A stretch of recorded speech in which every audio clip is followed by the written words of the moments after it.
All right, folks, coming up on Roland Martin Unfiltered for Thursday, January 10th, 2019, the federal government shutdown enters its 20th day, and federal workers were pissed off, marching from the AFL-CIO headquarters to the White House, demanding an end to the shutdown. They were joined by several members of Congress. We will hear from those workers as well as those members of Congress on today's show. The deconstruction of white supremacist Congressman Steve King of Iowa will commence in about 3 damn minutes. Of course, he had an interview with the New York Times where he said, hey, what's wrong with the term white supremacist? I'm gonna let your ass know on Roland Martin Unfiltered. Trust me, y'all don't wanna miss this. The African-American man found dead at the home of a major Democratic donor in LA has been identified. It's the second time a black man has died in 18 months at the home of Ed Buck.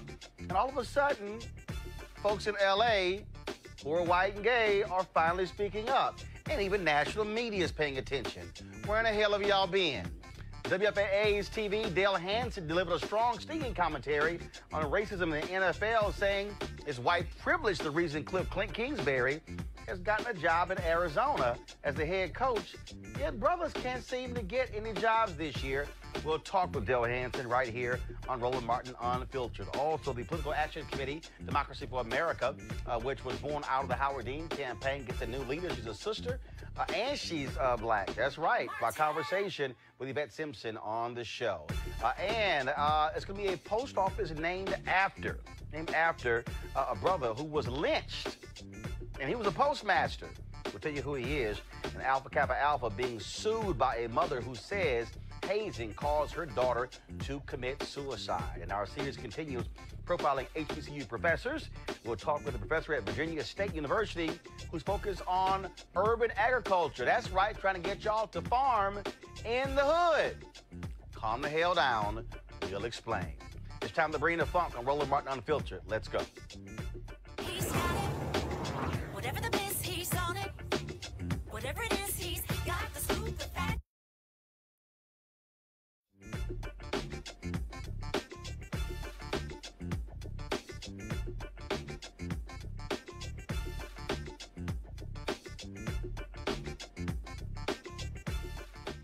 All right, folks, so the partial government shutdown enters its 20th day today.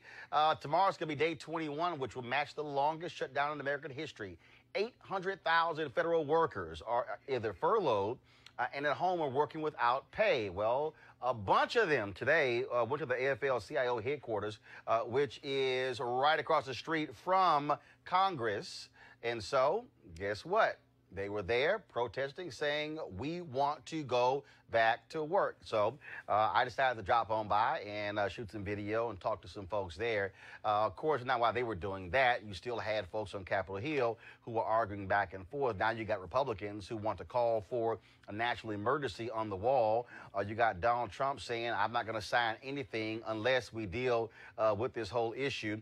And this is some of the video shot earlier of the protesters. And so there were folks out there who were black, who were brown, who were white, working with all kinds of different federal agencies. You have folks out there who are air traffic controllers who are working for free. Individuals who say, look, we got to pay house notes, we got car notes, you name it. We got all of that. And so I had an opportunity to, and also TSA inspectors also will be quitting left and right as a result of what's going on, which would mean we're going to have long lines as well. Also, those protecting food safety in America. Also, that has stopped as a result. It is clear Donald Trump doesn't give a damn about these federal workers. He's totally focused on his wall. You know, he was down in the southern border today with that fake media stunt down there, sitting here trying to draw attention to it. First of all, let's talk with the members of Congress. I talked with them outside of the White House at the rally. And here's Houston Congresswoman Sheila Jackson Lee. Voting one bill after another. I know that. And if he calls for the emergency order, we'll open the government and we'll just have to sue him on the order. But we want people to be paid. We want to be paid now. So I was just on the floor managing the ag bill to open up ag. And we're going one by one for all these federal workers. Because tomorrow we know that they will never change. We are sending members home to tell our TSO officers, thank them, and our air traffic controllers because they have the security of the nation, the real security of the nation in their hands. So I just want to thank you very, very much. I ran down here. I ran down here so that I could do it in between votes to say that we are with you. I'll let the folk know that you are here and we are you. We are working for access to credit unions, to access to government workers, as you well know, the letters, and I made myself available to any of my government workers. I will call utilities, mortgage, anybody personally, but we want to open the government now. I love you, dear. I love you so much. Thank you for your Thank you. We're going to tell him. We want it open now. He's going to see us over and over again. There is no excuse. We have all the bills. They are bipartisan bills. We put them on the floor. But let me say this. Leader McConnell has got to do his job. He does not understand the Article 1 is the House and the Senate. It is the United States Congress in the Constitution. Article 2 is the executive. None of them can tell the other one what to do. The judiciary is the third. We have to do our work, and then the president has to do his work. But the president doesn't tell the Congress what to do.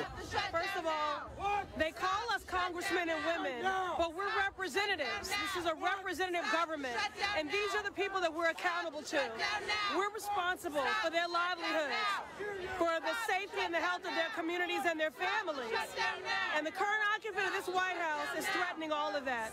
Yesterday I met with air traffic controllers, TSA workers that are bringing their kids to work because they can't afford child care.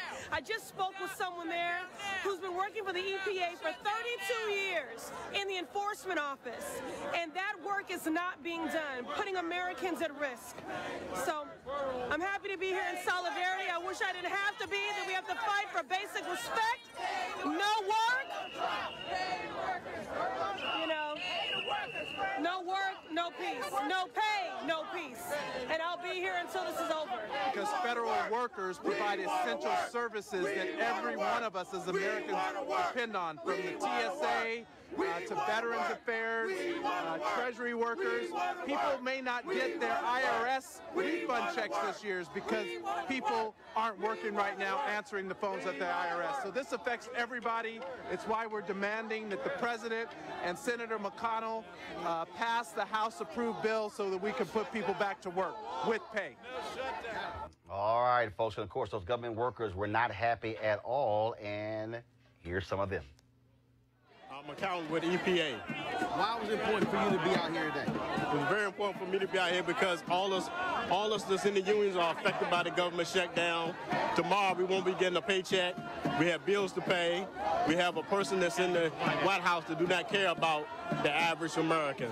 He's shown that, he's proven that, and today is a prime example of, based on how he responds in the White House and how he managed the government. It's a prime example of what we have today. Shut down, people out of work for nonsense. I would tell Trump that he need to do his job, which he actually didn't really get in. He stole his way in the White House. And he needs to open the federal government back up. And Mitch McConnell needs to put the bills on the floor so the Republicans can vote for the federal government to open back up. Because some of the Republicans want the federal government to open back up. But Mitch McConnell won't put the bill on the floor to open it, to come to a vote. Mitch McConnell won't do it. So he needs to do his job what he got elected for. Which department you work for? I work for United States Census Bureau. All right, then. Yo, what happened to the other federal worker? Wait, one more on there. I can't believe that. So it was another brother who I talked to. We played the video earlier, had this sign out there. This brother's a 9-year-old son, and he said he had to explain to his son how their life was about to change and what was a trip. We also had the video earlier. He had a sign, had all of his bills. Had all of his bills in terms of what his mortgage was, his car, his food, and everything, and saying, look, beginning today, he can't feed his family. He said that this is how it's going to be affected. Now he has to explain. So that's the sign right there. So I don't know what happened to the interview. I talked to the brother, but yeah. So that's the sign there of his various bills, and so yeah, we should. So between now. Get the interview so I can go and play. I got to get the brother some more time. All right, let's go, y'all. Joining us right now is Deron Cloud, who is organizing food banks for unpaid workers. Welcome to the show. Thank you. It was good to be here. So this is also, there's a story of Loudoun County. They're also considering passing an emergency measure to increase funding to food banks to pay for to help folks with federal workers. And there are people out there who are being asses about federal workers, folks like Donald Trump, who are like, okay, you know, y'all can do whatever. Even they're telling the people of the Coast Guard, oh, have a garage sale. I mean, just the absolute arrogance and the dismissive attitude towards federal workers. As Nancy Pelosi said, it's not like they can be like Donald Trump, go ask daddy for a loan or ask daddy for some money. These are people who literally live paycheck to paycheck. It insulted my conscience. I looked at it and I couldn't believe when you talked about that Coast Guard thing. And I felt, because I'm a playwright, I felt like, I said, I feel like I'm looking at something scripted. I'm looking at something that's just been written to be funny, because I can't believe they're saying this to people who have to pay bills. And that sign you just showed, I mean, that sign says it all. I mean, I get goosebumps because this is what people are facing. And as for me, that's why I said we have to do something about it.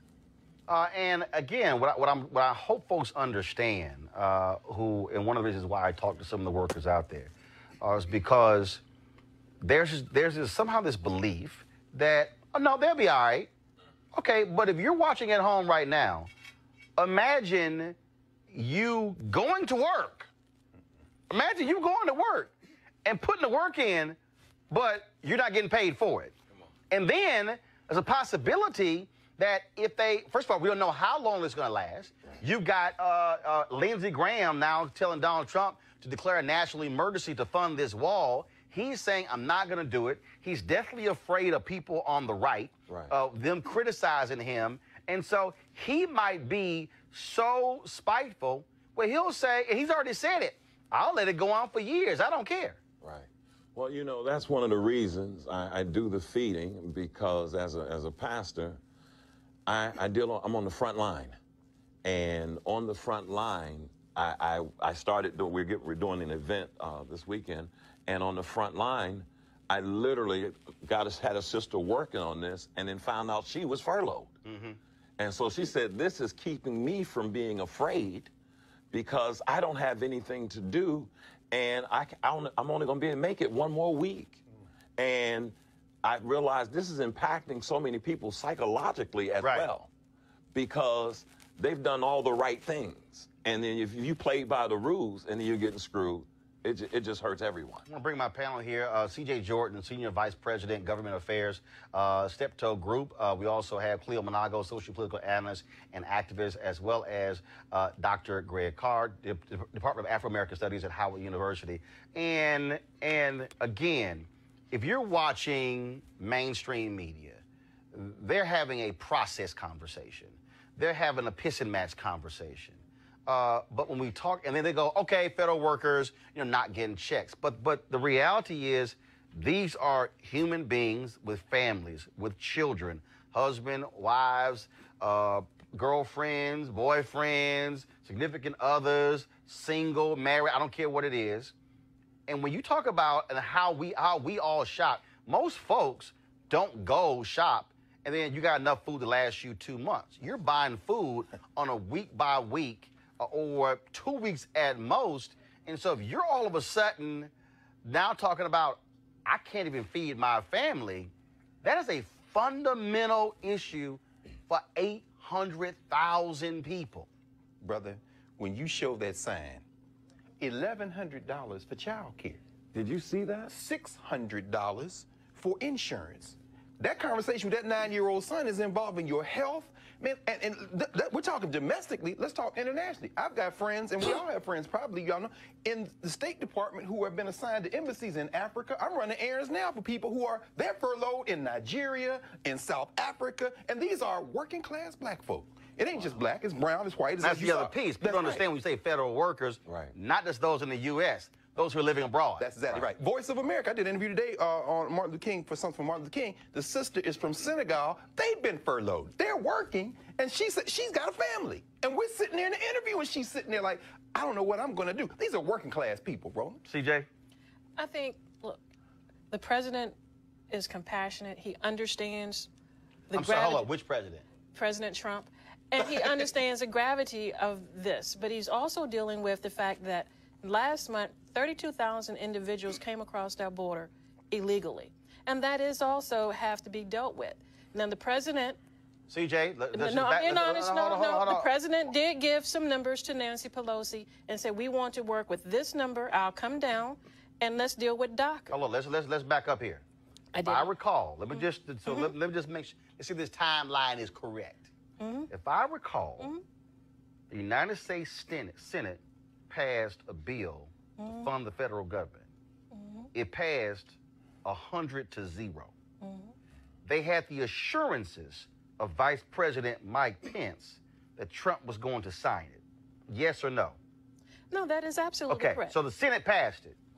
It then went to the House, right? That is absolutely correct. But while it was going to the House, Ann Coulter and Fox News lost their minds and said, oh my God, what is he doing? He shouldn't do this. He then, on a Thursday, goes, okay, I'm not going to do it. Sorry, Paul Ryan, I'm not going to sign this. So then Republicans in the House then passed a bill that had border funding. Yes or no? That is correct. And then Mr. McConnell said, the hell with this, we going home. We already passed the bill. So the person, and tell me if I'm correct or not, I want to make sure my memory is correct. Was there not a meeting in the Oval Office where Trump, the man you just said is compassionate, he is compassionate, told Senator Chuck Schumer and Representative Nancy Pelosi, y'all don't worry about it. I'm going to own this shutdown. Did that happen? That was his words out of his mouth. So who lied? I don't think anybody lied. No, hold up. Oh, no. Did Vice President Mike Pence say to Republicans and Democrats, hey, y'all go ahead and pass the funding bill. He's going to sign it.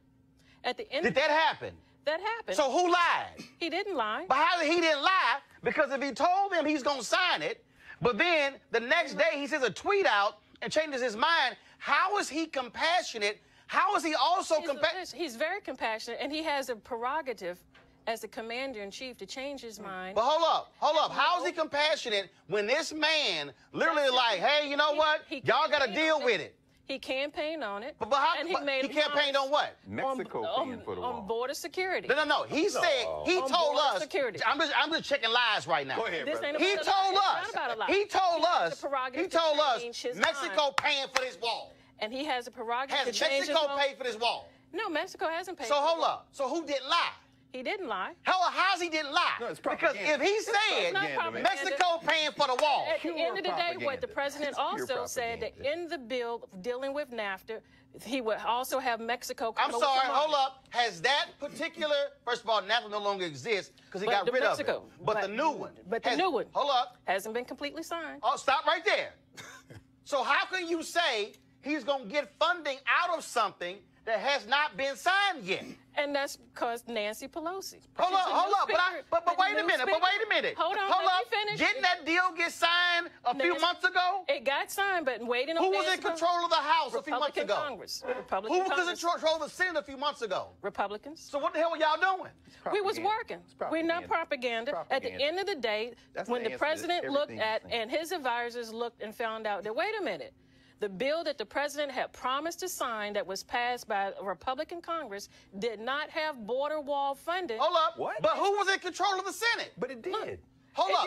Who was in control of the Senate? It did not have funding CJ, for the wall. Who was in control of the Senate? We were. Who's we? Republicans. And did y'all vote for the funding bill? They voted, but the funding for the wall was not in it. But hold up. He didn't ask for the funding for the wall. Yes, and Vice President Mike Pence said, it's fine, y'all can go ahead and pass it. They didn't spend the money that they got for the funding for last year. The only answer to any of this is simple. It's very simple. It's propaganda. CJ, it's not propaganda. Since 1986, we've been waiting for funding for the wall.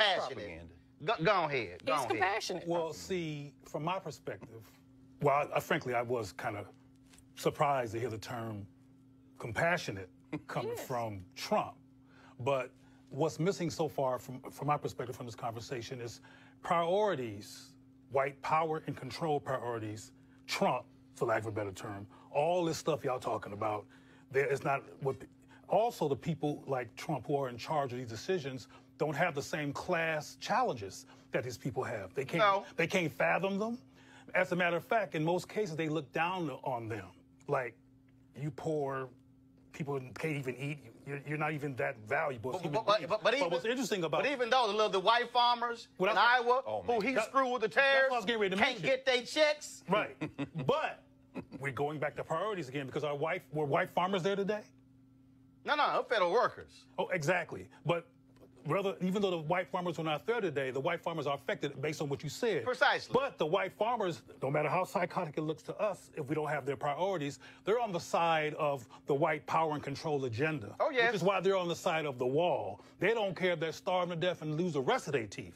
They want to stay in control, and they want white people to be in control. That has nothing to do and those about poor control people white are going folks. through. Oh, yes, it does. But this whole wall thing is an irrational white supremacist reaction It is to not controlling the irrational. border. Well, no, there's some things. Well, that's a whole other topic. But I'm trying to understand, CJ. If more people are here illegally because they've overstayed with visas, and if more drugs actually come in through points of entry, in fact, today he had all these guns that were laid out that came through points of entry, not across the border, the wall-less border, No. through the ports of entry. Airports. It's like Fentanyl coming through so Canada. he's lying. He's lying. No, he's not lying. It's not coming through airports? No, I'm not saying that Well, no, those but guns are not but coming. he's saying it's not. Are No, you you got saying it is? guns and drugs coming across the border. No, you still come have on some. now. Okay, actually, let me help you out. Guns And and the drugs drugs ain't ain't coming across the border, actually coming Yes, they- under the border. Well, through the Through tunnels, tunnels, And which a again, wall ain't stopping because the wall's Depending not on- going to drill down depending on how far 100 they feet go. deep. The worst drugs are coming in through airports. They can't be checked. They're coming Okay. from China. They're And I coming guess what I They're don't coming from understand. China. They're I don't coming from understand. Nigeria. Go ahead, But Doc. at the Go end ahead. of the day, we're dealing with a population movement, and that is a crisis. boy. Right, and right. And humanitarian- 800,000 people And who so- Americans can't feed their and family. At the end of the day, Brother, go the ahead. president wants a wall, and he campaigned on it. I'm CJ. I'm still stuck on. Roland asked you 6 to 7 factual questions, and you had to give an answer. And I need to understand, and this is wonderful for me to be here. How do you say compassionate when that man got to tell his 9-year-old things is about to change? Where the hell is compassion? There is compassion. Where? There is compassion. I understand it's a very difficult choice. No, please name compassion. I am saying again. What is compassion? Compassion is, at the end of the day, keeping a promise that he campaigned on. I understand that it's a very... so Well, hold that on. has Let to me do with finish. compassion. Let me Okay. finish. Nothing to do with I compassion. understand that he made a very tough decision as leadership, because in leadership, you make tough decisions. And that tough decision that he made is the fact that at the end of the day, he wants the funding for the wall and come to table on DACA. But you're talking about follow through. This is Classical cognitive dissonance It's propaganda. It's propaganda. Because I'm sitting next to That's you all and it I'm is. saying to you, It's not when you say Sure it is. compassion, and you see that man put that sign out there, and that man says, I'm going to finish what I'm saying. I cannot pay my rent, my insurance, my child care is $1,100, $600, and this president says, you know what, put this on me?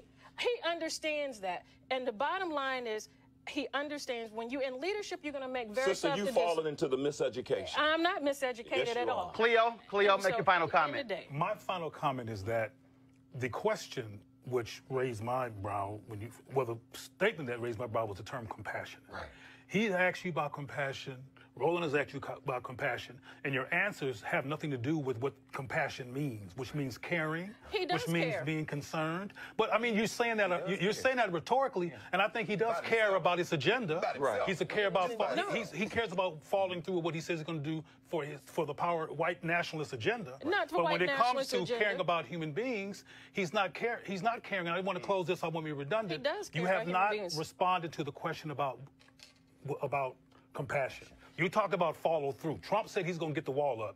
So he's going to get the wall up any way he can, by any means necessary. But that has nothing to do with the phrase CJ, compassion. I'm gonna give you your last word before I go to my next Yes. story. But you're gonna have to define me how he compassionate. I mean, I need to see You're gonna something ask again. tangible. I need to see the something that's president real. understands the fact as a leader, he's going to make tough decisions. He is not oblivious of the fact that, guess what, there are 800,000 people that he is commander-in-chief of that are furloughed. He is not oblivious to that, and the people that advise him recognize that. But at the end of the day, Stephen Miller damn sure don't. He ran on the fact, I want a border wall, and he's also said to the Democrats, let's do a deal on DACA. He ran on I want a border wall, and for 2 years, he had a Republican-controlled House, a Republican-controlled Senate, it had the White House, and they did nothing. They had the votes to get it done. They didn't have to ask Democrats to get it done.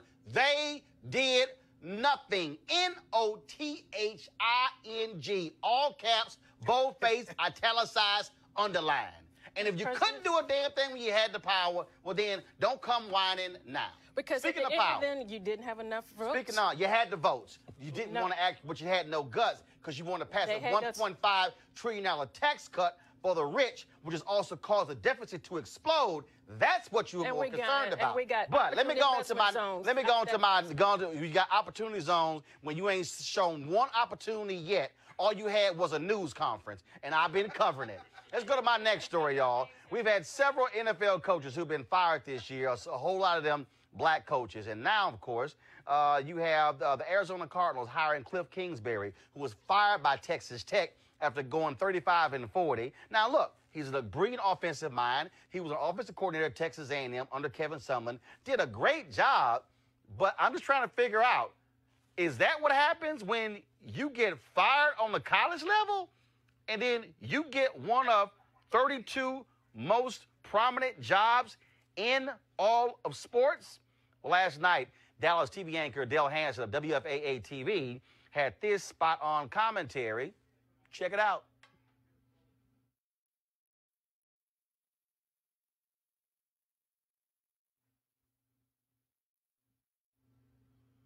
Okay, I have no understanding what's going on with the technical issue.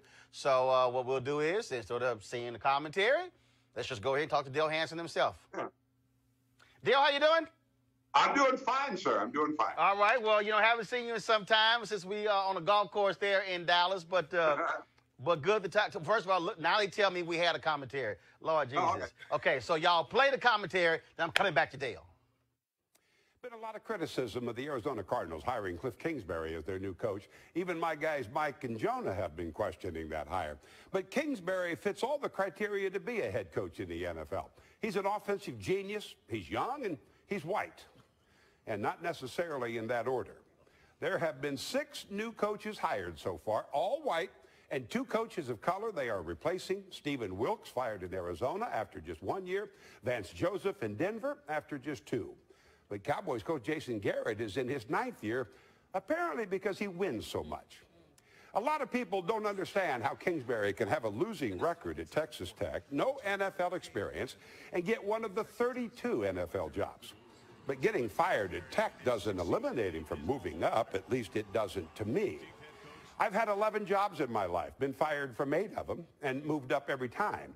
And I am arrogant enough to tell you, I think Channel 8 was right to give me another chance. But I am the product of white privilege in America, and I've never denied that I wasn't either. If they made a poster, my picture should be on it. Getting fired at one place and getting another chance isn't the problem. But young, talented coaches of color not getting the chance, that's a huge problem. The covert racism of the NFL ownership group was so bad, the NFL had to make a rule so that minority coaches could at least get an interview. Cowboys secondary coach Chris Richard has been interviewed, and there are reports saying he might get the Miami job. After what he's done with this Cowboys defense, how could he not?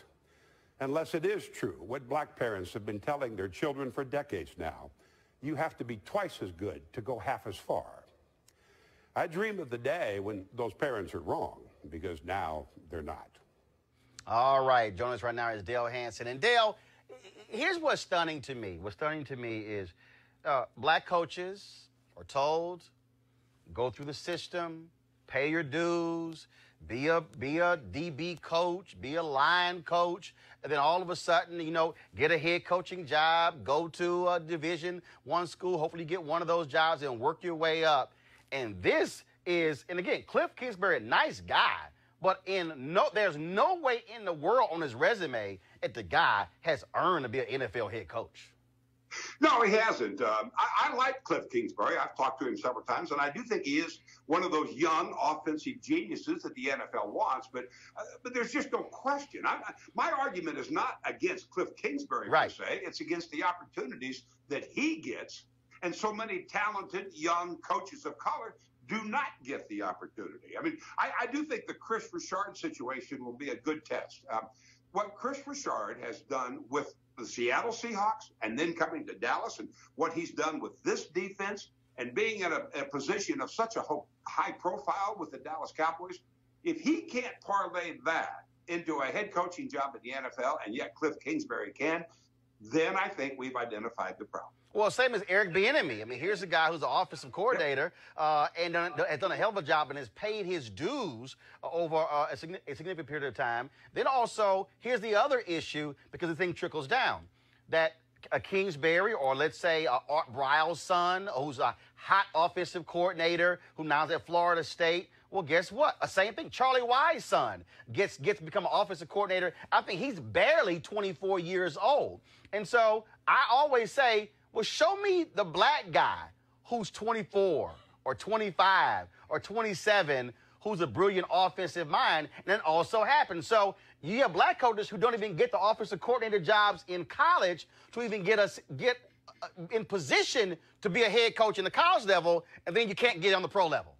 Well, this has always been the argument, and I do think it's what President Bush first said. It is a soft bigotry of lower expectations, and I think we see that all the way through. I asked former Cowboys coach Tom Landry this years ago as to why there wasn't any black quarterbacks in the NFL, and his answer was that there aren't any black quarterbacks in college.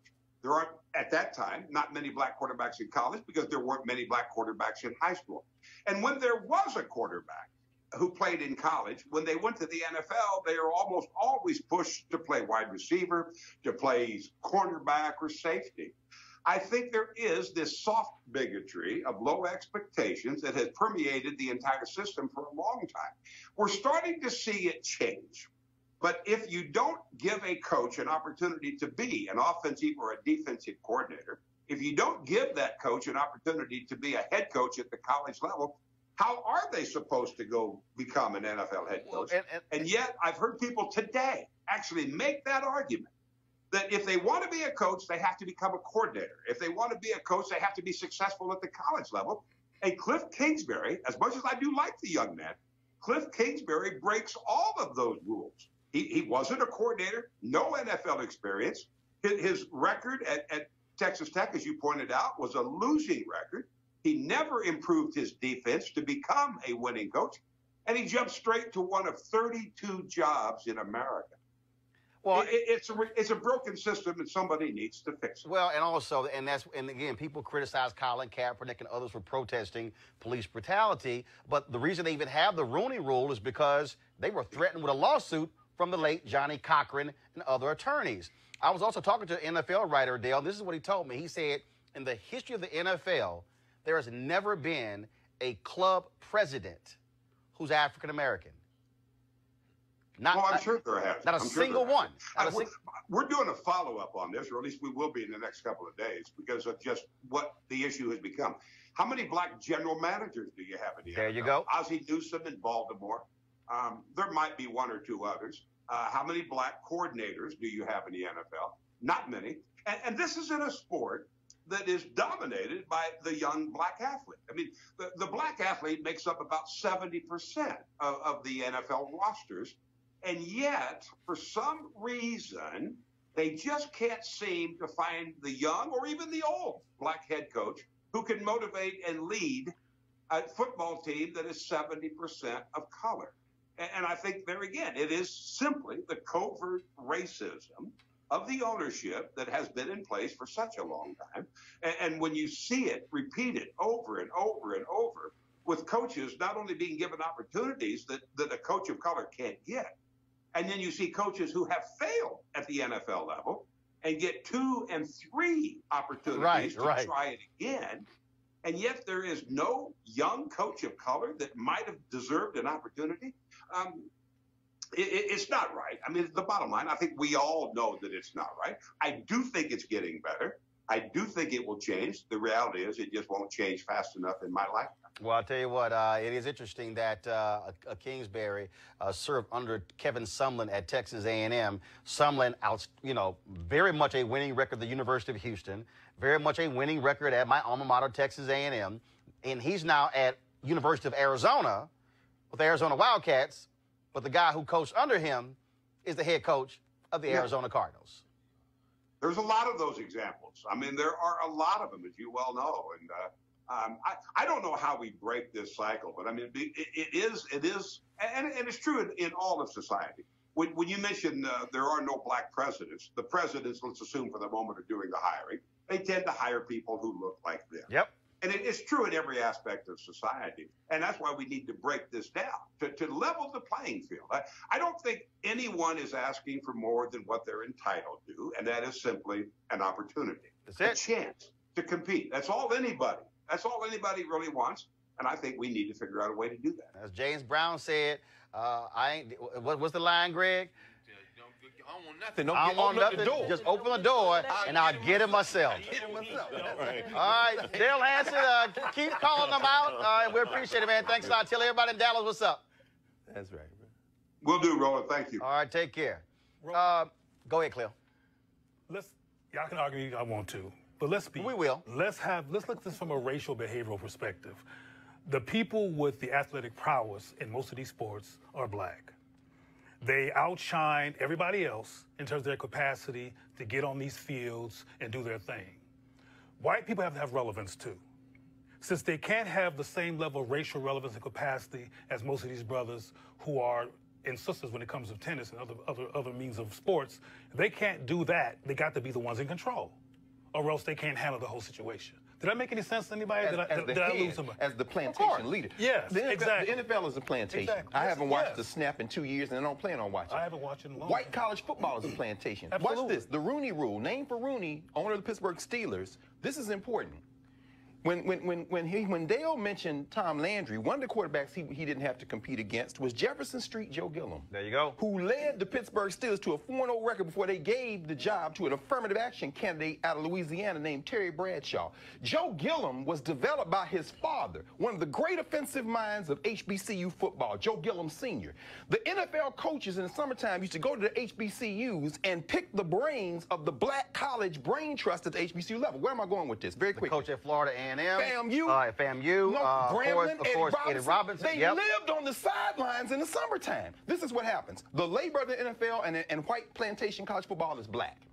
They also put on their staffs black men to pick their brains, offensive minds who are backfield coaches, who are line coaches. So they have the brothers there to keep it. And then as you get closer to the top of the plantation, just like on a plantation, the guy with the whip, the overseer, the coordinators are white, and the owner of the plantation hires the plantation overseer who was the head coach. What am I saying with this? There are plenty of black coaches. They pick their brains for, look on those NFL staffs and look at who are closest to the labor, and that's where you find the genius. But they would never be allowed to run it because it's a plantation. Well, it's because they're geniuses in black that white people say, okay, they got all the prowess, but we got to run this because we have to have relevance. And this is what, CJ, go ahead. I'm hoping, and Dale is correct, but I'm hoping that going to the Super Bowl and the first owners meeting, that the commissioner brings some of the older folks who were around in the league, like a Harold Henderson and others, to come in and say, look, we need to make some changes. This is very prevalent. Everybody's talking about it. And the Rooney Rule needs to be updated. And some other things they need to have a closed-door meeting. No, here's the deal. First of all, no, they really do. What you just described, they've literally done numerous times. What this is, these are... Again, I go back to what I said with Dale. There's never been a black club president, which means the highest, Ozzie Newsome with the Baltimore Ravens, who's retiring, that's the highest if you black, the highest you can get, you're going to be a GM. Or you might be head of a player personnel, but you ain't going to be club president because he is owner and is club president. That's what this is all about. And this is about power. That's right. It is about economic power and control. Because it is about the fact that not only Because see, that's also who determines who gets drafted, who gets paid, how they get paid. Reverend Jesse Jackson Sr. has said for years, the reason black people have excelled football and basketball and baseball and tennis and golf, he said because the rules are clear, they're transparent, and they're published. He said in basketball, the court is 94 feet long. The length from the free throw line to the rim is the same in an NBA arena, a college stadium, and a high school gym. The three-point line is different on the college and the pro level, same distance. It's 10 feet high, the goal. You get the same timeouts I get, you get 5, I get 5. Now it's time to play ball. The difference is in every other aspect, even in sports off the court. Your court is 85 feet. Mine is 105. Your rim is 7 feet. Mine's 12. And then black people will go back and we'll practice. Follow me. We will. We'll say, all right, y'all done moved the goal from 10 to 12 feet. All right, cool. I'm going to go back and work out. And I'm going to work my butt off to dunk this damn ball 12 feet. Yes, sir. Then when we come back after we worked out, then they like, oh, my bad. It's now 15 feet. Right. So then black people got to go, it'll move the damn goal up. Okay. All right. Okay. All right. You know what? Okay. I'm going to go back and I'm going to train for that 15-foot goal. And then you go bust your butt and train. And then when you come back, they go, oh, we dropped it to 11. So now you overshoot the damn rim. That's the story of black people off the court in sports, in corporate America, in media, in politics, in every avenue. You talked about Trump earlier. That white boy is doing stuff Obama could never do. Why? Because Obama's a brother. Hell, Obama couldn't even wear a damn tan suit. Well, these folks losing their mind. Couldn't get network. In America, there's a standard for white men in America, for white women in America, and everybody else is after them. I'll go ahead. Yeah, I wanted to ask you a question in terms of if there was a black president of the NFL, what kind of power would he have? Well, again, though, first of all, even as an NFL commissioner, the commissioner works for the owners. Okay. That's the problem. So the commissioner has power. Okay. He has leverage. No, let me correct that. The commissioner has leverage. The commissioner has influence. Owners got power. He works for them. The problem with the NFL is ain't nobody black in the room. Because when the 32 get together, you've never had a black NFL owner. So you don't have somebody black. See, it's just like when you have a board of directors. You used to have a whole bunch of all white dudes. And all of a sudden, black folks got on boards. Well, then the white folks on the board couldn't say the same stuff they used to say because you had somebody going like, hey, hell up. It's true. Hopefully you had a brother who would say that because you got some who are not conscious. Right. But the reality is, when black folks have had a seat at the table, we've been able, as Thurgood Marshall said, we've been able to bring all of our blackness to bear. So the conversation now changes because we're here. For the NFL, when the owners go into a meeting, Goodell got to lead a room. He's staff. But Roland, how many black athletic superstars in the NFL during their period of play or even after their period of play has raised the issues that you raised? Oh, a number. Challenged the A system? number. But here's the problem. Here's the problem. Again, there's a difference between influence, leverage, and power. So let me just use Michael Jordan. Michael Jordan is called the greatest basketball player of all time. Michael Jordan used to get pissed off with Jerry Krause and Jerry Reinsdorf in Chicago. Reinsdorf was sensitive to Michael Jordan's criticism, but he let him know, I'm the owner and Jerry Krause is the GM. So what happened when Michael Jordan came to D.C.? Abe Pollan owned the team. They sucked. They had never made money in their whole damn existence.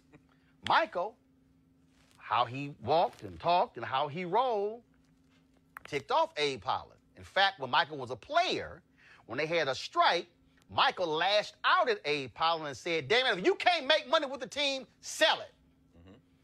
Abe never forgot. Nope. So Michael stops being in management. Michael, all of a sudden, goes back and play. Arena sells out. The Washington Wizards, from Bullets to the Wizards, made money for the first time ever. Wow. Michael says, I'm done playing. Michael says, I'm going back and get my job. Michael walks into the meeting with Ted Leonis. Come on, brother. Who's now the owner of the Washington Wizards. Ted Leonis to his right, Michael Jordan sitting right here. They sit across from Abe Pollan, and Michael says, I'm ready to come back to be head of the club. Now, Michael, we go in another direction. We appreciate all your contributions. Yep. And in fact, Michael, here's a check for $10 million, and we thank you for all that you've done. Remember the article, Roland? Michael Jordan sped out. Michael Jordan sat there. Come on, Michael Jordan sat there. Was like, whoa, hold up. I'm Michael damn Jordan. I got 6 rings. Abe Pollan said, thank you very much. We go in another direction. Michael Jordan walked out of the room, left the $10 million check on the table. Come on, brother. Bolted out of the stadium, got in his Jaguar, top down, sped off the lot, mad as hell. Mad as hell. Abe Pollan taught Michael Jordan ass a lesson. Sure did. You might be a player, and you might be the greatest of all time. You got leverage. You got influence. My ass on the team, I got power. Why do you think Michael drove away? What did he do? Michael was pissed off. Right. You know what he did? No. You know what he did? He went to North Carolina and went to Chicago, and he said, I'm buying my ass an NBA team. Gotcha. He got close to owning the Milwaukee Bucks, and then Herb Cole decided to say, I'm going to keep owning the team. And then when Bob Johnson screwed the Charlotte franchise up, Michael came in, became the owner. That's the difference. Yes. Power is about who owns. I get it. And that's why they're called owners in the NFL. I get Let me it. ask you a question. So individuals have influence, as you say. Kurt Flood did the same thing. No free agent in every free agent in professional sports need to know Kurt Flood's name when he bucked the St. Louis Cardinals and created modern free agency. And very few of the current players went to his funeral. That's exactly right. Did not. Let me ask you a question. Well, I mean, they don't. This is where the ignorance of history is a burden. The labor is black and brown. What would happen if they exercise collective power? I'm thinking about Eric Reed, who's been drug tested a billion times, and the union didn't say it. I agree. I'm just asking. No. I agree with collective, but again, if you want to use your slavery analogy, this is how the system is set up. First of all, the NFL, out of all professional leagues, has the shortest career span. Okay? Shortest out of baseball and NBA. Shortest. Okay? Second of all, it's the only one out of the top professional leagues that does not have guaranteed contracts. Third, it's the one that has the most severe injuries long term. That's true. And so if the average NFL career is only 3.5 years, you are not going to sacrifice one of those years. Get your money. But again, it is my... That's it. But here's the deal. And they know that. That's right. And here's the other piece. What they'll do is they'll say, okay, say something. Your ass plays special teams. I'm going to cut you. They also, Colin Kaepernick was one of those top. Same Colin Kaepernick. They did, no, we're going to teach your ass a lesson. Okay? Colin Kaepernick is being whiteballed. He's being taught a lesson. That is a, my name is Kunta. No, you're going to say Toby moment. Yes, indeed. They want Colin Kaepernick to say Toby, which is why when he had his deposition with the Houston Texans and the late owner Bob McNair, he wore his Kunta Kinte shirt to the deposition. That's what's going on. This is a power thing. Yes. So as long as no black person is ever sitting in an owner's box, you're not going to have anybody in those meetings checking all white owners. That's the reality of the NFL. Well, the slavery metaphor that he uses is just, unfortunately, extremely perfect. Which is why Bill Roland wrote the book, $40 Million Slaves. Yeah. Well, CJ, final comment before I deal with white supremacy in your party and the House, but go right ahead. It is my hope when they do have the owners meeting that those African Americans who are minority owners of some of these teams participate in the owners meeting and have a very They can't. They're not owners. But have a frank conversation. So whether that's Venus and Serena Williams that have minority Miami Dolphins, you got Kirby John Caldwell, who's a minority owner with the Houston Texans. You got very few African, right. These people are not compassionate. and they are compassionate. Well, again, you got people there, but I'm just saying you got folks there, but the problem exists in terms of really, again, it all boils down to power. All right, speaking of power, y'all, there are 435 members of the United States House of Representatives. Okay, the U.S. House is supposed to represent the people. There are 100 United States senators. Now, we have lived through a nation. First of all, this year in August, we will commemorate 400 years of people of African descent being in America when the first 20-odd Africans arrived in Virginia in 1619. That will happen this August. But what happens when in the same year, 2019, and an avowed white nationalist, white supremacist, is sitting right there in the United States House of Representatives, and the Republicans don't say a damn thing? Today, the New York Times had an article, folks. In that article, it was the headline of their article said, before Trump, Steve King, can you see my iPad, please? Before Trump, Steve King set the agenda for the wall and anti-immigrant policies.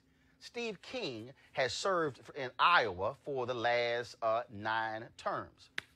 This is a quote from that very article in today's New York Times. White nationalists, white supremacists, Western civilization, how did that language become offensive?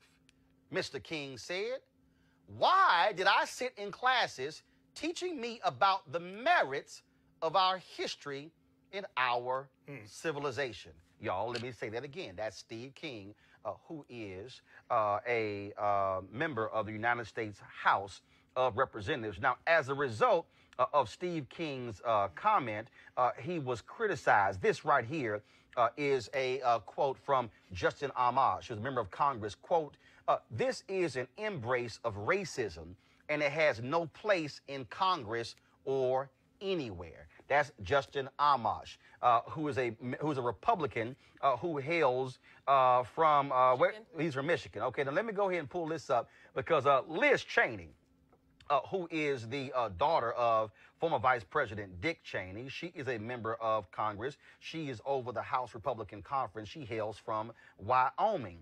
This is what she tweeted. These comments are abhorrent and racist and should have no place in our national discourse. Steve King asked how terms white nationalists and white supremacists became offensive. Let me say that again. Liz Cheney, the woman who is criticizing Steve King, is the chair of the House Republican Conference, which means she's in the House Republican leadership. Y'all gonna get that in a second. Now, when you talk about Steve King, this ain't the first time Steve King has said these things. This is Kevin McCarthy, the current Republican leader in the House. This was prior to November election when Steve King was running for office. Quote, we watched a new freshman stand up, use this, no, I'm sorry, this is the comment where he criticized the sister from Detroit who called Trump an MF. Quote, we watched a new freshman stand up, use this language, get cheered by their base, and we watched a brand new speaker say nothing to her. Y'all, let me just real quick here. Let me just go to my iPad since we on the air, and let me go to Kevin McCarthy's Twitter feed. And let's see here. I am looking at a tweet he sent out 1 hour ago, nothing about Steve King. 6 hours ago, nothing about Steve King. Okay, I'm sorry. Now we at 1 day. So basically, I see nothing from Kevin McCarthy critical of Steve King. Here is Jim Jordan. He is, of course, Republican congressman from Ohio. If you need any more proof that Democrats are more focused on stopping President Trump than securing the border and helping the country, look no further than Rashida Tlaib's comment, we're going to go in there and impeach you know what. They can't help themselves. Hold on 1 second right there. So since that was Jim Jordan, let me go on back to Twitter right here, and let me just type in Jim Jordan, and let me see if there's anything on Representative Jim Jordan's Twitter feed. Let's see here. I'm looking on here.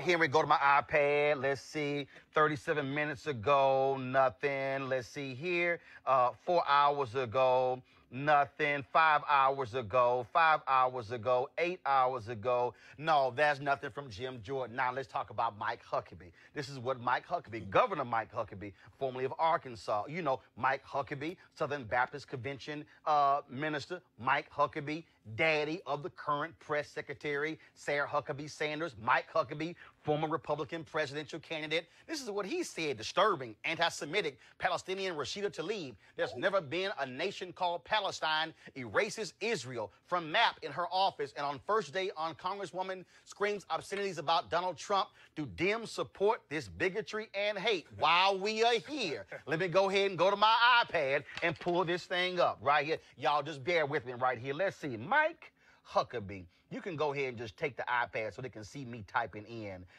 Mike Huckabee, just so they know. Governor Mike Huckabee, let's see here. An hour ago, a Jim Acosta tweet. Let's see. 6 hours ago, Trump at the border. 6 hours ago, fake news. Let's see. 8 hours ago, 10 hours ago, basically nothing about Steve King. Now, Senator Chuck Grassley of Iowa. He's the one who endorsed Steve King before the election. This is what, so Chuck Grassley, he actually endorsed him and talked about how he'd be good for Iowa. Now, he's made racist comments before. Now, after this thing blew up, oh, by the way, hold up. I'm sorry, I didn't pull this up because here's the other issue, y'all. Because let's deal with our mainstream media, because y'all know we talk about this right now, Roland Martin Unfiltered. I was looking at, before we came on the air, I saw a tweet, and she is the media director for Media Matters. Her name is Liz Power. Let me pull up Liz Power. I need to show y'all this so y'all can understand how white supremacy is allowed to continue in 2019. Liz Power sent this tweet out across, and she said, boom, this was 1 hour ago.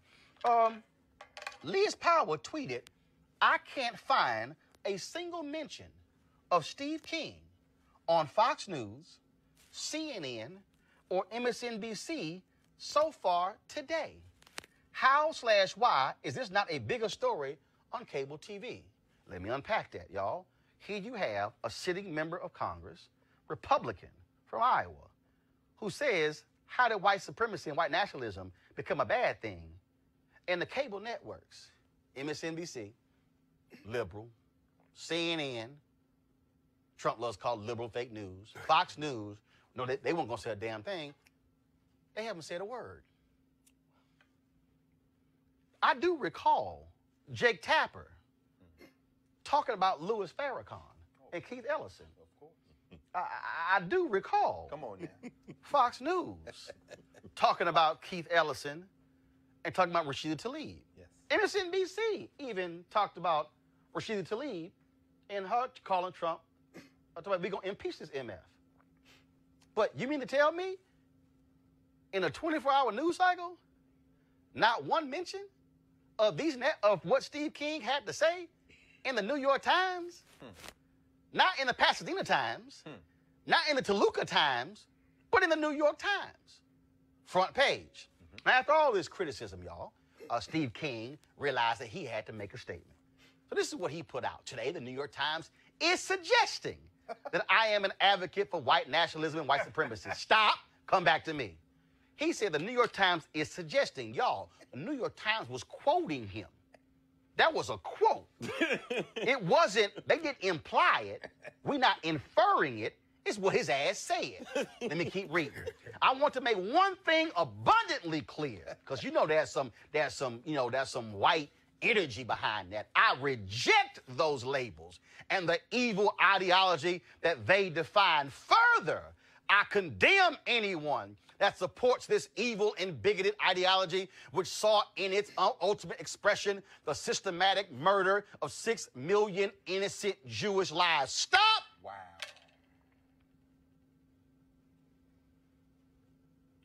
The systematic murder of 6 million innocent Jewish lives. First of all, the Holocaust happened in Germany. That's right. Did not happen in America. That's right. I'm not excusing that. I'm pointing you the geographic boundaries where it happened. Here is Steve King of Iowa tying this notion of bigotry and bigotry and racism to the Holocaust. Yet Steve King, in the same statement, says nothing about the Holocaust that took place right here in the United States, that created the United States. While you want to mention the 6 million innocent Jewish lives there, you could have mentioned King Leopold and what he did as the king of Belgium, what he did in the Congo. Oh, but I guess those folks don't count.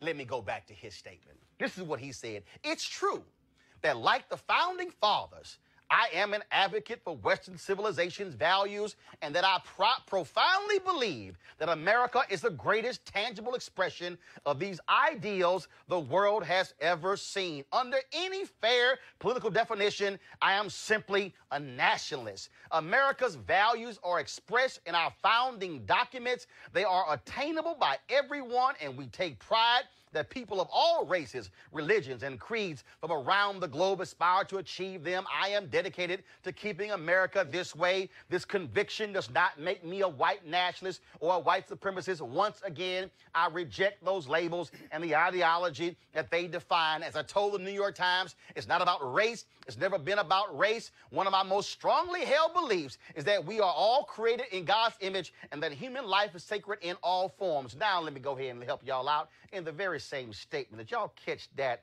little thing that we saw right there? First of all, in his statement, he talked about the founding fathers, and then he went on, see, because y'all, I deal in words, okay? And then he said this comment about in our papers. Did y'all catch that? Let me help y'all out. I want to break this down. Bring that beat back. I want to break this down. Quote, America's values are expressed in our founding documents. Okay, I'm going to read that again because some of y'all didn't get that. America's values are expressed in our founding documents. Y'all, Steve King is showing you why he's a white supremacist. Because the founding documents of America excluded black people. The founding documents of America excluded women.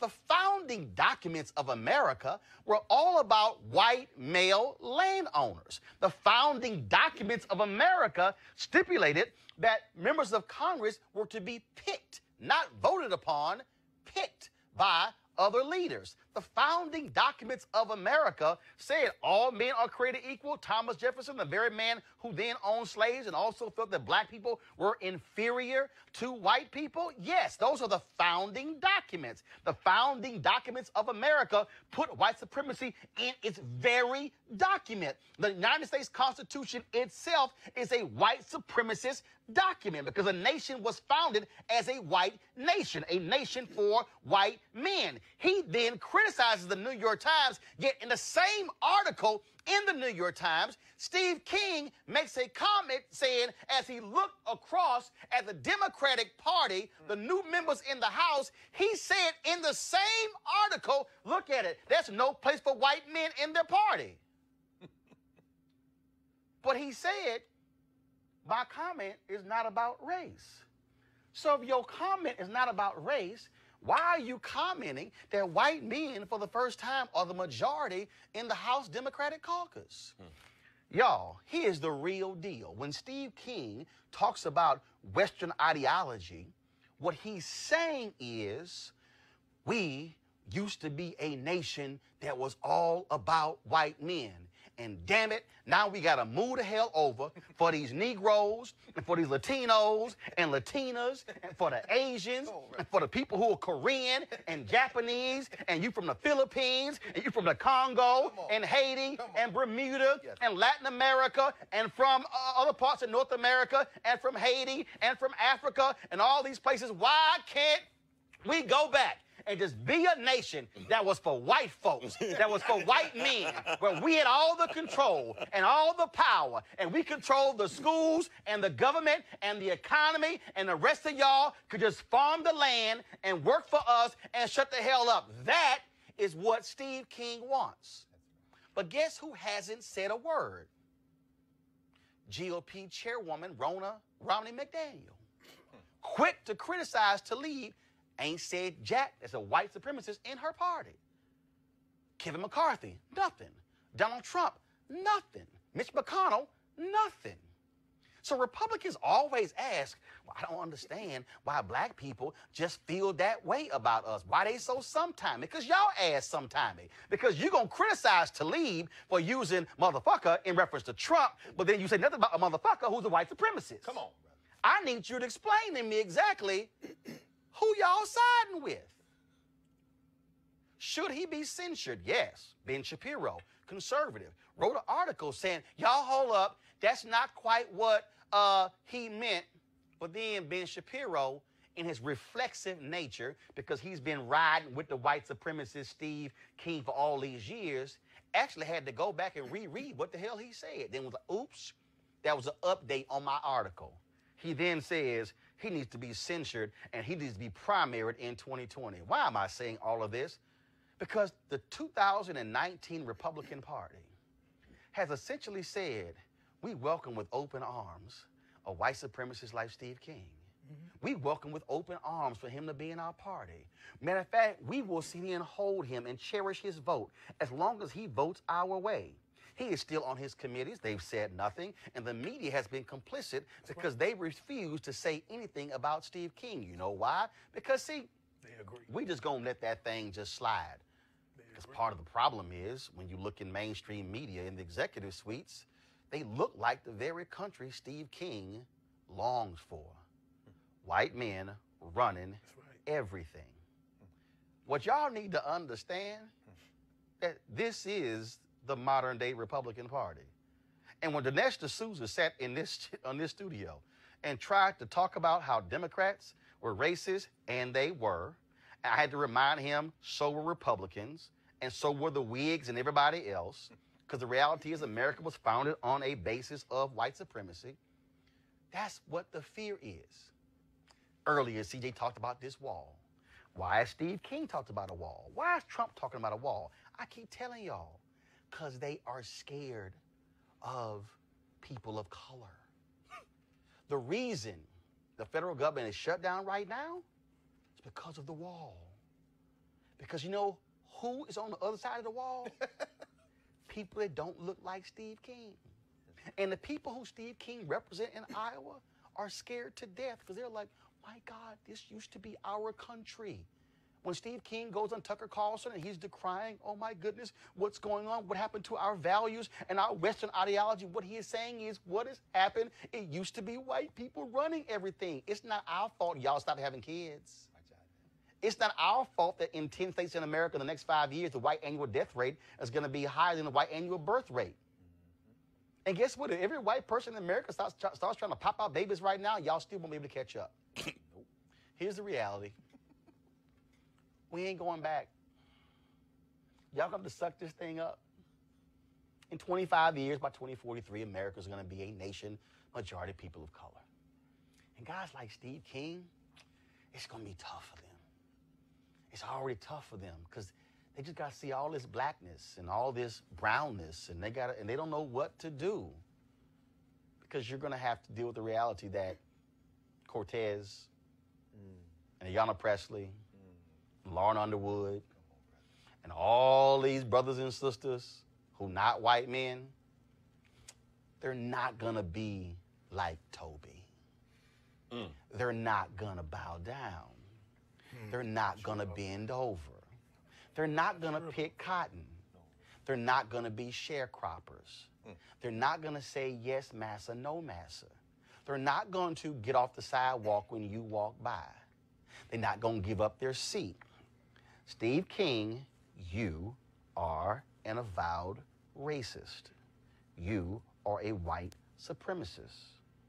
And as long as the Republican Party allows for you to be there in good standing, the Republican Party in the United States and every person who calls themselves a Republican, who says nothing, who doesn't call for him to be censured, who doesn't call for him to be condemned, you are agreeing with white supremacy. It's as simple as that. So all my black Republican friends, CJ, all of y'all, I just wonder if y'all gonna say anything. If y'all gonna call out the chairman of the party who said nothing, or your dear leader, the compassionate one, Donald Trump. He is compassionate. The reality is this. Steve King will not change. He will be who he is. Simple as that. Any comments from the panel? Well, I can say that the governor has said that she was not endorsing him for the primary. No, I'm sorry. I'm sorry. First of all, I read that story, and in that story, she said nothing about his present comments. She actually was referring. She said, first of all, I'm not endorsing. She said, I'm going to be neutral. But she specifically, she did not condemn these comments. Anything else? Bottom line is, he will not probably win in No. 2020. We're not talking about 2020. We're talking about 2019. Right now, he is a member. No. I understand that we he is a ain't member. jumping to the next Congress. And I'm We're dealing with let me 116. finish what I'm saying. He will not be a member. He will probably lose his primary in 2020. We're not talking about 2020, CJ. I'm talking about January 2019. I can hear. So all this talk like he might lose. Allow me to finish. They said he might lose in November this year. Allow me to finish. What's next? He will be primaried. You still talking about 2020? Can you stick with January 2019? I can stick with January, and I can stick with right now. Well, come on. Finish. He will be primaried. But in the interim, he should be censured, and also the Democratic member as well. But there needs to be... Oh, here we go. The Democratic member should be censured, but not the white supremacists. I said they both should. Impeach the motherfucker. This is the point with Rashida Tlaib. You see he put creature quotes under Palestinian? Did you see what this white supremacist did? Mm-hmm. This isn't even really about Steve King. Steve King, as Roland has said, is a litmus test of white supremacy. He says, drop white nationalists. I'm just a nationalist. When you drop white, you know what you do? You make it invisible. And the power of whiteness... I don't agree. No. It's not a question of agreement, disagreement. Let's not even talk about it. And all this stuff he gonna lose next year, that man, Steve King, endorsed a white supremacist in Canada before the November election. Right, he endorsed a white supremacist in Europe, and the good white folks in Iowa still elected him. And at the end of the day... Greg, go ahead, then Cleo. Very quickly. When you drop white in front of nationalists and just say nationalists, white is implied. The largest act of genocide in this country was the destruction of millions of Native Americans. 2 Native Americans joined the United States Congress. Roland is right. And abortion. They are terrified. You know why they're terrified? It's over, baby. And any Negro running with these white supremacists is a servant of them. Cleo, then Deron. This would come up like this at the end of the show, but you mentioned earlier, Roland, that, and I already knew this, that what I call the white supremacist mainstream press has not covered this. At all. In previous shows, you had a guest on here who talked about, and I forgot the specifics about the stats, but we are heavy TV watchers, black folks. So we sit here... Like MSNBC, their ratings are up because they have the highest black viewership of any cable network out there. Go ahead. My point is that, and I do a lot of work around the country interviewing parents and talking to children and college students about their critical thinking capacity and that they have a critical analysis about the society they live in, and frankly, most of them don't. They know about Beyonce and some other stuff, but they don't have a critical analysis. They don't recognize, for example, that they don't constantly recognize, for example, that there's no such thing as a reliable love story between 2 black people on TV. Got it. So my point is, which we don't have time to get into, is that I'm not sure about all of this stuff about whiteness is being dismantled. It's going to be taken over. Because you got to remember that South Africa... No. I didn't say it was going to be taken over. It's going to be dismantled. What I said is, what is scaring them to death or the demographic change. Sure, I know what you're saying. The power dynamic, and that's the issue, which why I keep saying to black folks, we better be on top of our game, because I don't want us looking like South Africa, where black folks got the power, but don't control, got the political power, but don't control the money and the other economic systems. Gotcha. That's my concern. I didn't finish, but I'm going to try to do this. We don't got time. The bottom line is I'm concerned about that, because we need to have a show that talks about parents giving their children a critical analysis, getting them prepared to live in a society and prepared to have power. Right. And not as an accident, but as an intentional, purposeful life. Oh, yes. Because we're being trained, our kids are being trained every day through school systems, media systems to be anti-black. And there's a lot of anti-blackness in this society. One of the reasons in South Africa why white folks insisted on the children learning Afrikaans, because they knew that had a linguistic impact on their worldview, and that they would unconsciously agree with white supremacy. And it's a lot of black people who find white devils compassionate because they don't have a clear critical analysis of the evil of white supremacy. And if we don't have that analysis, we're going to be we're going to outnumber them. Gotcha. But they still going to be running things. Deron. You understand what I'm saying? Absolutely. We got to talk about that, or else we're going to sit here be dark-skinned white supremacists. Deron. You laid out this entire show, you laid out some of the most concrete arguments ever. I'm glad I was here. Logic. Because it was logic.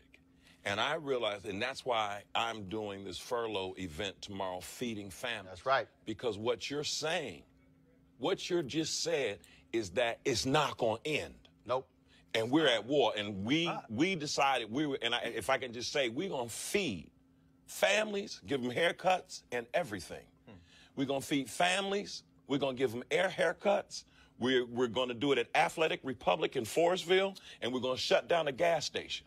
And we're going to, when I say shut down the gas station, we're going to pump every gallon of gas out in the cars tomorrow on 111. Because a week ago, I was watching this, looking at this stuff, and realized this ain't going to end. No. And what you're saying just changed my paradigm. Wow. When you said, and I understood this, but when you say, and that's why I was not trying to label my system, I said, but this is miseducation. Because you cannot say the word compassion. And my people are hungry and crying, and they are out begging on the streets in Prince George's County, one of the richest counties in the world, for food. And I understand that. And this hope Nancy gets back there. But it is compassion. And this is why. That's all I believe. And this is why the reason I'm laying all this out as well, and I've done this in my speeches. We talk about the whole issue of anti-black. That has been a part of my speeches for the last several years, because where we are going, this thing ain't about 2020. This ain't about Steve King in 2020. This ain't about the re-election of Trump in 2020. I've been saying this since 2009, that this white fear, this anxiety, it's ain't about economic. Trump was elected because he pushed the buttons of white fear. That's right. That's what he did. That's why he won 53% of white women. That's why he won college-educated whites, because he was pushing the buttons, because what is so deeply embedded, and I'll dare say this, is some white folks who don't even realize it. They're just like, oh, no, that's just not me. No. Right. But he pressed the right buttons, and this is all about where 2043 and 2045 and 2050, because America, since its founding and before its founding, was a nation that was constructed for white people coming from Europe, coming to a foreign land, destroying the native folks who were already here to establish their own homeland that was about whiteness. Right. And the problem now, the demographic numbers have changed so dramatically that they looked up and said, oh my God, with the election of Obama, damn, that thing is now real. And so now so what happened? Trump comes along, Stephen Miller, that racist, is right behind him. The same Stephen Miller, where Richard Spencer, the white supremacist, said he was my mentor at Duke University. Right. Don't think that ain't combined. He comes along and it's like, no, we're going to keep y'all out. Hey, can y'all send them Haitians back? Them shithole countries? Can we stop the immigration from these African countries? Why does Paul Ryan try to get several thousand visas for folks from his native Ireland to come in before he leaves as Speaker of the House? Because they like, how can we import as many white people as we possibly can? Because these people of color are going to be taking this thing over, and we have controlled this since we were founded, and what in the hell are we going to do? And like I said to the white supremacist Richard Spencer, and I even had, real quick, I even had some Negroes try to tell me, you were scared to call yourself a black man when you debated Richard Spencer. Well, first of all, those of you who don't even know how to debate, I knew exactly what he was trying to establish. And so he wanted me to say, I'm a black man, but I totally jacked him up when I said, no, I'm a man. Because, see, he wanted to say, I'm a white man, I'm a black man. No, I want to let him know I'm a man. Because it threw his whole argument off. But y'all who don't know how to debate, some of y'all simpletons, y'all didn't understand that. But I told Richard Spencer, I said, you better go work out. Because we ain't going nowhere. And y'all going to have a fight on your hands. And that's what this is about. I just got a text. So this is what Kevin McCarthy has finally commented.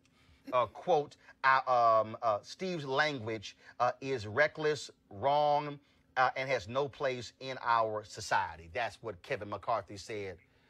And now, now which king is this? I'm going to talk to my friend. Oh, and now Steve King is now issued his second statement. He might have as many statements as Kevin Hart. His second statement is, I reject white nationalism. I reject white supremacy. It's not part of any of my ideology. I reject anyone who carries that ideology. Well, then you got to explain to me why you endorsed the white supramists in Canada last year. Why you endorsed the white nationalists last year. See, I'm just gonna let y'all know. I'm just gonna let you know.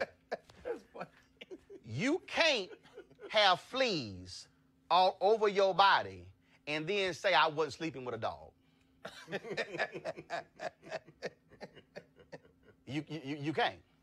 You can't have a established record of being a white supremacist and rolling with white supremacists and kicking it with white nationalists and hanging with them and talking with them and eating with them and sleeping with them and saying that's my boy, that's my girl, and then say, oh, I reject all of it. You don't reject that. No, boo. No. That ain't gonna work. No. Because, see, I done told y'all white supremacists this. Come on. I have told y'all white supremacists. And I'm real clear. I'm the reason y'all didn't want our ancestors to know how to read. Come on. Because when we know how to read, we can read your bullshit. That's right. And you been read, Steve King. And I'm just going to wait to see how many black Republicans have some guts to call out their own party for being quiet. I'm just going to wait for Liz Cheney or Justin Amash or Kevin McCarthy to be the first to call for him to be censured, not along with Rashida Tlaib, right, on his own, because Steve King was a white supremacist before she was elected. He was a white supremacist long before she even thought she was going to run for office, because he'd been there 18 years, and he'd been a white supremacist the whole time. Folks, I was supposed to show you our HBCU story today of Virginia State. I'm going to run that tomorrow. Also, our package with the sister who's the first black and the first woman president for Democracy for America PAC. I'm going to run both of those on tomorrow's show. This is why we also need you to support Roland Martin Unfiltered. I told y'all what Media Matter said. No cable network touched the Steve King story. This is why this show matters. We're able to break down our stories and break down our perspective. And so I want you to go to RolandMartinUnfiltered.com, join our Bring the Funk fan club. Every dollar that you give to join our fan club goes to support this show, to make this possible. I appreciate we have more than 1,100 folks who are on YouTube right now. So y'all, it builds up. Y'all gonna make me go to a second hour because he's like, y'all slow coming to the show. But here's the deal. If y'all want a second hour, you got to also give to make this thing happen. I'm just letting y'all know. Same thing in church. All right, got to pay for these damn lights, pay for everything else. So go to RolandMartinUnfiltered.com to join our Bring the Funk fan club. We got Cash App, we got PayPal, we have Square as well. All forms to pay. We appreciate that. And then, of course, on the Friday show, we're going to actually have the video of all of our donors who've given so far to make this show possible. And so we want you to become a donor. So don't just sit there and soak all this up and say, oh, man, the knowledge was great. Guess what? You got to fund your freedom and not hope somebody else funds your freedom. And then all of a sudden, when our shows get canceled, like News One Now did, y'all go, what happened? Because we don't fund our own freedom. Deron, CJ, Cleo, Greg, always a pleasure. I appreciate it. Thanks a bunch, folks. If you want to see the repeat of this show, we're going to be on YouTube.com. And the reason I want y'all to go to YouTube, let me just be real clear, okay? Y'all killing music for a second. Real clear, okay? Periscope, we don't make no money, okay? Facebook, they ad program is horrible. We make more money when we show our show on YouTube. That's why I want y'all to watch youtube.com/Roland S. Martin. Become a subscriber, click your live notification. When you watch our clips and our repeats, watch them on YouTube.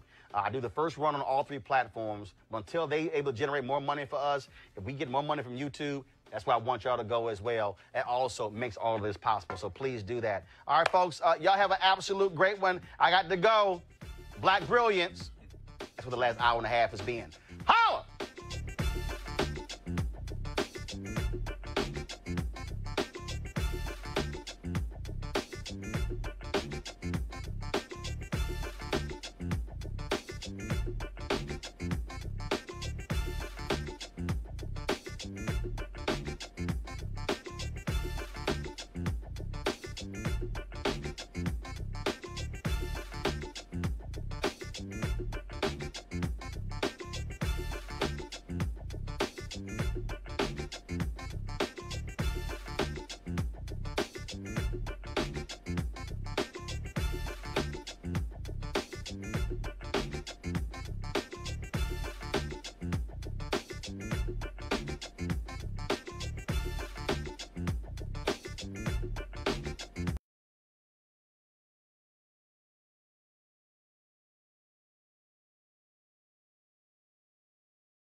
You want to support Roland Martin Unfiltered? Be sure to join our Bring the Funk fan club. Every dollar that you give to us supports our daily digital show. There's only one daily digital show out here that keeps it black and keep it real as Roland Martin Unfiltered. Support the Roland Martin Unfiltered daily digital show by going to RolandMartinUnfiltered.com. Our goal is to get 20,000 of our fans contributing $50 each for the whole year. You can make this possible. RolandMartinUnfiltered.com.